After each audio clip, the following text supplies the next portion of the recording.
94 14 नया नंबर है 94 14 502 172 बार 14 एक साथ दो बार माने दो आदमी 14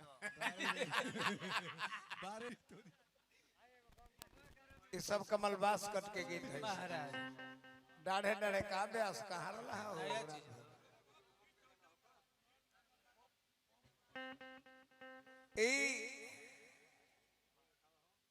तो हमारे के बूढ़ कहेला तार लो ते पधिया बाबा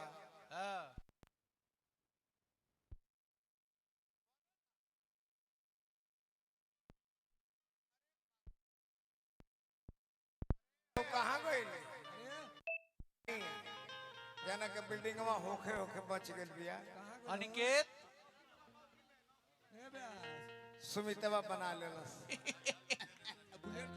मोटरसाइकिलों की ना गई भैया चुना ओकर एक ताला बिल्डिंग खड़ा हो गई तू भैया चुनाव हार 7 महीना में आ तुम मर्दे बने में जा जा अरे तू रूमी रहले रे कहा चुप हो तीन ठाई बिल्डिंग बनवले रहती जो जो जो अब निकल गेल बाकी बाकी निकल गेल मर्द बाड़े बबुआ जा दे तोरे बिल्डिंग पिटाई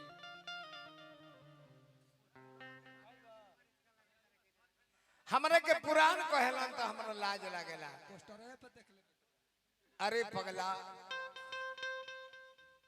अरे पगला बुढ़ापा क्या देखता है रे पगले हाथ जोड़ते यही तो भोजपुरियों की धारा है बुढ़ापा क्या देखता है रे पगले यही तो भोजपुरियों की धारा है 80 साल की उम्र में बाबू कुंवर ने अंग्रेजों को ललकारा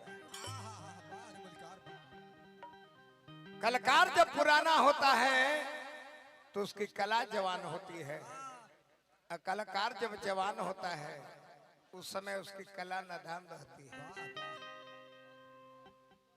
क्यों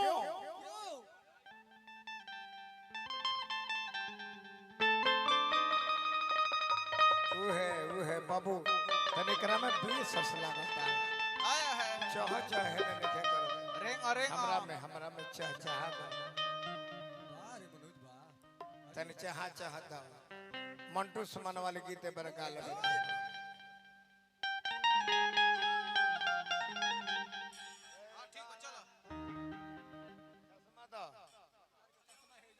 बहुत बहुत कुछ नया आविष्कार करो चलो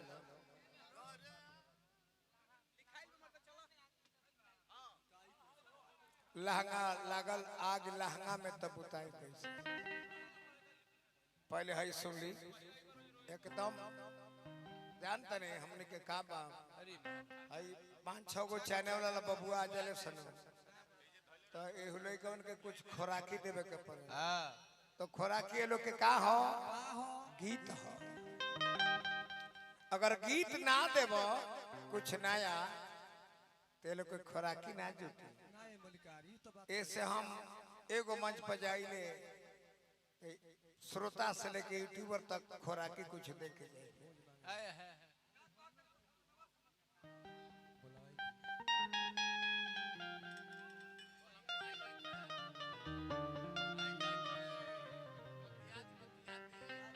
बलमुआ के संगे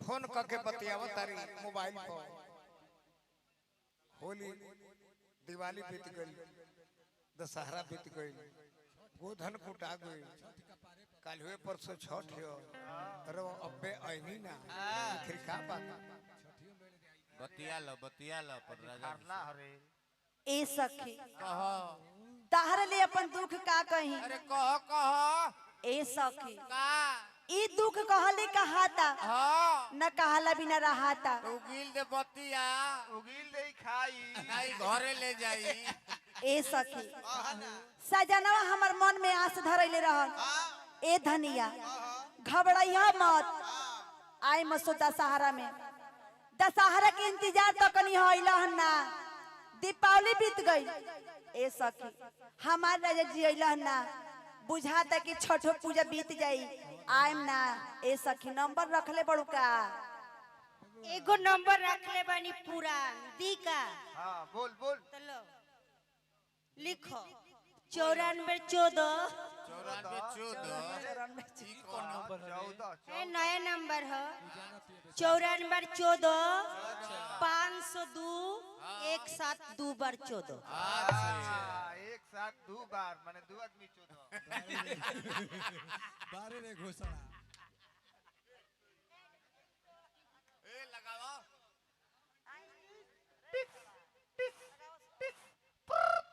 उठाइए ना उठाइए ना उठाइए ना। हेलो हेलो हेलो हेलो आवाज जाता जी? हाँ जाता के बोलता?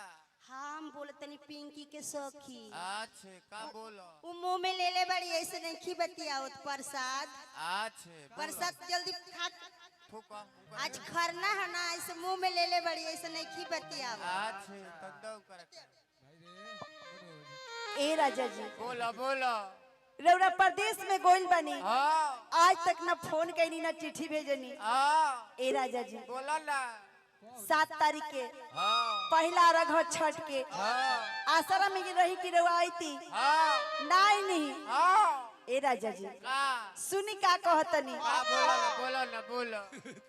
बीरह के आग में जरावल जन करी, हाँ बीरह के आग में जरावल जन करी, हाँ परदेश रह के छन छनावल जन करी। हाँ नाई बत कह दे ए राजा, नाई बत कह दे ए राजा, कहीं से के असर धरा के रुआवल जन करी। चिंता मत करो ट्रेन कटा के आवत है। वाह वाह वाह वाह।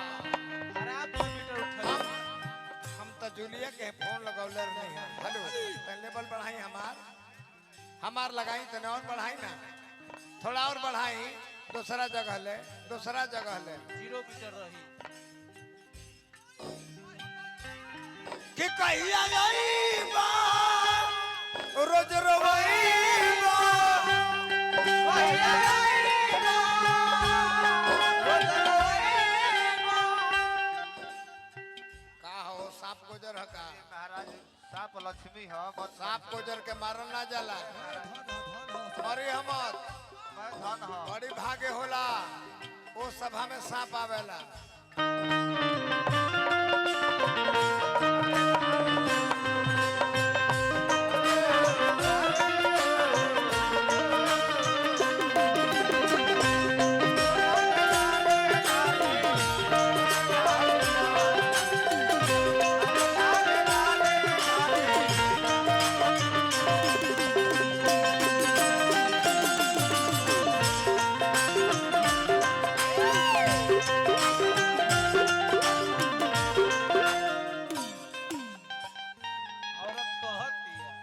कब ले आई बा रोज रोवई बा कहिया गई बा रोज रोवई बा। से दिया बा कब सुतई बा से दिया बा कब सुतई बा। अरे आसरा पूरा जाइना ए बलम घरे आ जाइना गरम रोटी खा जाइना।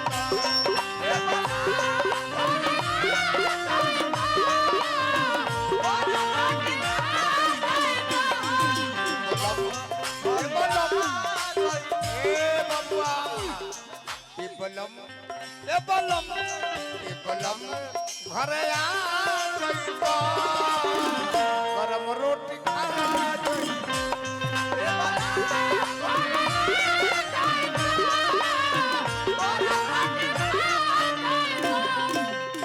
हमरा कमेटी के हर भाई हजारों हजार रुपया पुरस्कार दिहल आदर्श भारतीय स्टार क्लब के सौजन्य से हार्दिक हार्दिक अभिनंदन शुभकामनाएं।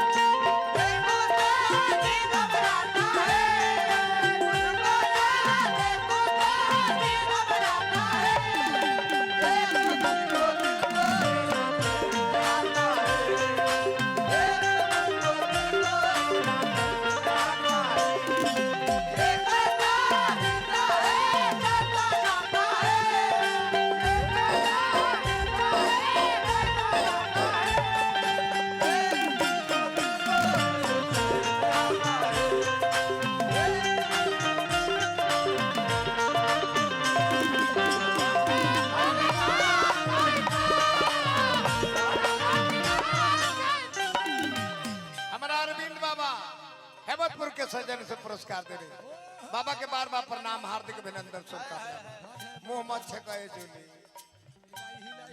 कोई याले यइबो एक साल कोई याले यइबो एक साल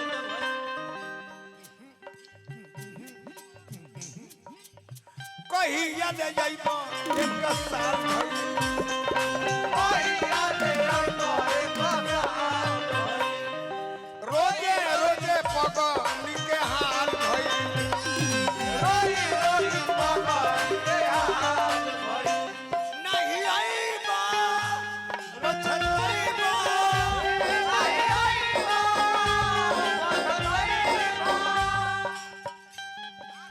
आके प्यार बुझा जइतो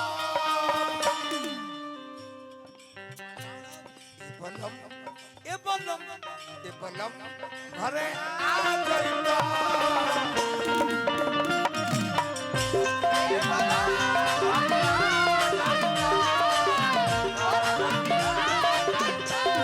घरे आ जइतो गरम रोटी खा जइतो घरे आ आपका आना दिल घबराना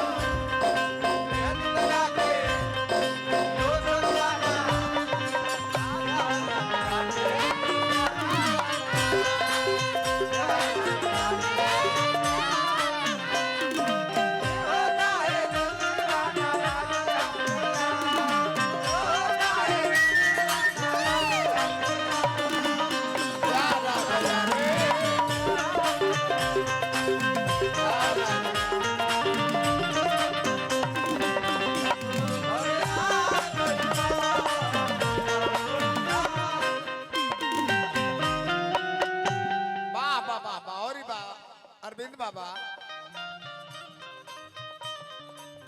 कुंवर कमलवास आस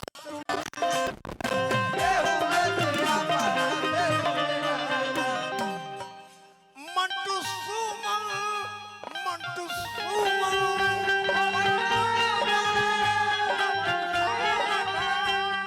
तलाक तो करा जइतो एक इंच आगे बा तलाक को करा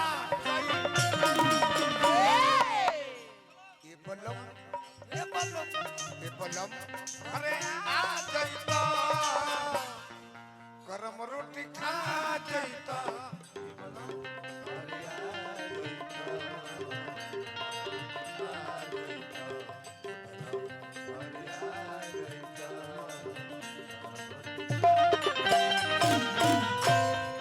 पचरुखिया के ब्यास जी हमार परिवार है।